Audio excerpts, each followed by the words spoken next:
iblis Habab ini tugasnya adalah bagaimana menjerumuskan umat manusia melalui khomer, atau dalam istilah Sasak disebut berem atau tuak. Jadi kalau ada orang-orang yang masih senang meminum khomer, meminum berem ini teman-teman, berarti teman-teman kita itu dijerumuskan oleh iblis yang bernama iblis Habab.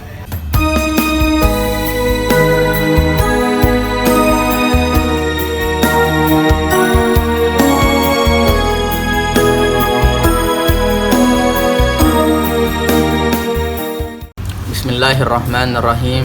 Assalamualaikum warahmatullahi wabarakatuh. Teman-teman yang saya cintai, kali ini saya ingin berbagi nama-nama iblis yang biasa menggoda manusia. Berikut tugasnya.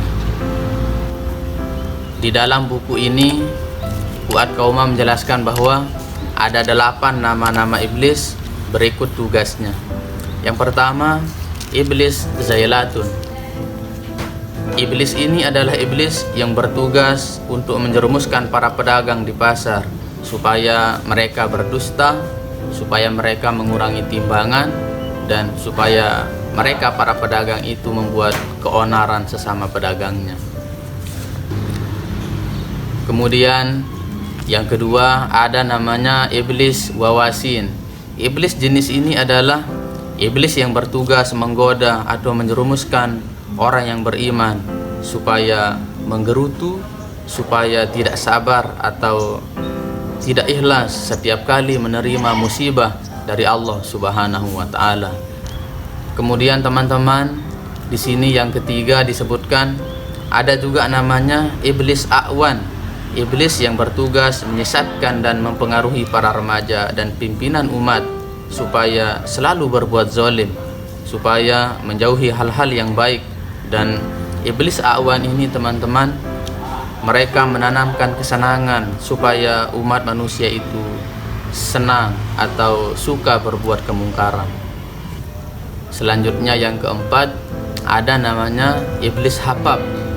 Iblis jenis ini bertugas menyesatkan dan menjerumuskan kaum muslimin ke lembah nista yang berlumur dosa dengan cara melakukan tipu daya dan bujukan agar kaum muslimin melanggengkan minum khomer. Jadi teman-teman, iblis Habab ini tugasnya adalah bagaimana menjerumuskan umat manusia melalui khomer, atau dalam istilah Sasak disebut berem atau tuak. Jadi kalau ada orang-orang yang masih senang meminum khomer, meminum berem ini teman-teman, berarti teman-teman kita itu dijerumuskan oleh iblis yang bernama iblis Habab. Selanjutnya teman-teman, ada juga iblis yang bernama iblis Wamuroh. Iblis Wamuroh ini bertugas menjerumuskan para penyanyi atau para artis agar mendendangkan lagu yang penuh maksiat, mengajak berbuat mungkar, serta lagu-lagu yang bersyair kebablasan tanpa etika. Selanjutnya yang keenam, namanya iblis Lakwas. Iblis Lakwas ini adalah iblis yang bertugas mempengaruhi manusia agar tetap berada di dalam jurang kekafiran. Selanjutnya yang ketujuh ada namanya di sini iblis A'war. Apa tugasnya iblis A'war ini?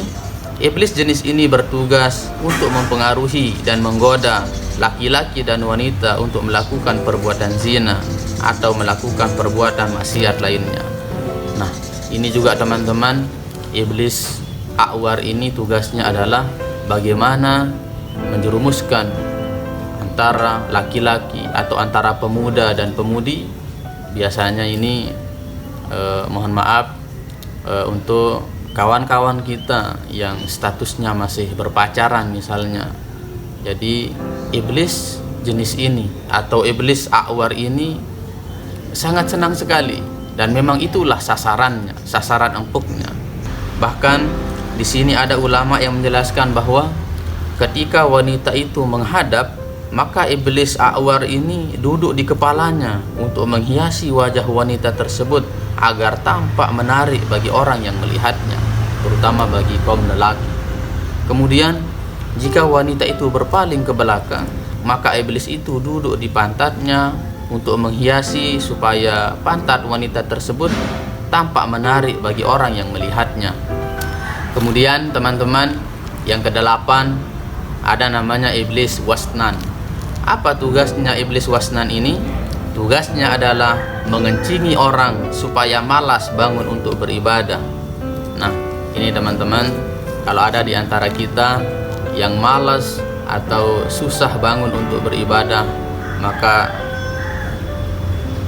sebagaimana penjelasan di dalam buku ini, nama iblis yang menggodanya adalah iblis wasnan. Bagaimana caranya digoda? Caranya adalah dengan dikencingi. Maka karena kencing iblis itulah yang membuat manusia malas untuk bangun beribadah kepada Allah Subhanahu wa ta'ala. Teman-teman yang saya cintai, demikianlah 8 nama-nama iblis berikut tugasnya dalam menggoda atau menjerumuskan umat manusia.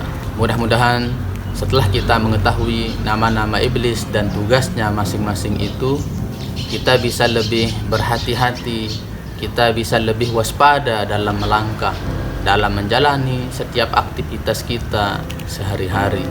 Bagaimana caranya? Tentu saja dengan selalu berusaha sekuat tenaga kita untuk mengamalkan, untuk mengerjakan apa yang telah diperintahkan oleh Allah Subhanahu wa ta'ala, dan meninggalkan semua jenis larangan-larangan Allah Subhanahu wa ta'ala. Demikian, mudah-mudahan bermanfaat. Wallahul muwaffiq wal hadi ila sabilir rasyad. Assalamualaikum warahmatullahi wabarakatuh.